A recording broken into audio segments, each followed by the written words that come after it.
തിരഞ്ഞെടുപ്പ് പ്രചാരണത്തിൽ മതവികാരം ഉയർത്തി നേട്ടമുണ്ടാക്കിയെന്നാരോപിച്ച് തൃശൂർ എം പി സുരേഷ് ഗോപിയുടെ ലോക്സഭാംഗത്വം റദ്ദാക്കണമെന്ന ഹർജി നിലനിൽക്കുമെന്ന് ഹൈക്കോടതി.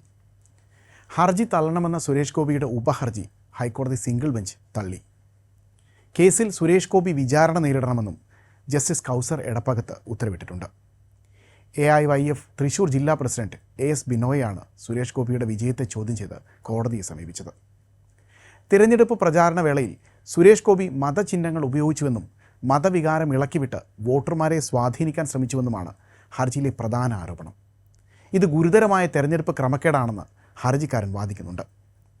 ആരോപണത്തിൽ ചിത്രങ്ങളും ദൃശ്യങ്ങളും അടക്കം ഹർജിക്കാരൻ കോടതിയിൽ സമർപ്പിച്ചിരുന്നു. എന്നാൽ ഈ ആരോപണങ്ങൾക്ക് നിയമപരമായ നിലനിൽപ്പില്ലെന്നായിരുന്നു സുരേഷ് ഗോപിയുടെ വാദം.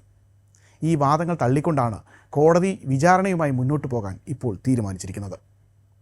2024 ലോക്സഭാ തെരഞ്ഞെടുപ്പിൽ 74,686 വോട്ടുകളുടെ ഭൂരിപക്ഷത്തിലായിരുന്നു തൃശ്ശൂരിൽ നിന്ന് സുരേഷ് ഗോപി വിജയിച്ചത്. തൃശ്ശൂരിൽ BJP അക്കൗണ്ട് തുറന്ന വിജയം ദേശീയ തലത്തിൽ ശ്രദ്ധ ആകർഷിച്ചിരുന്നു. കേന്ദ്ര സഹമന്ത്രി കൂടിയായ സുരേഷ് ഗോപിക്ക് ഏറെ നിർണായകമാണ് ഇനിയുള്ള കോടതി നടപടികൾ.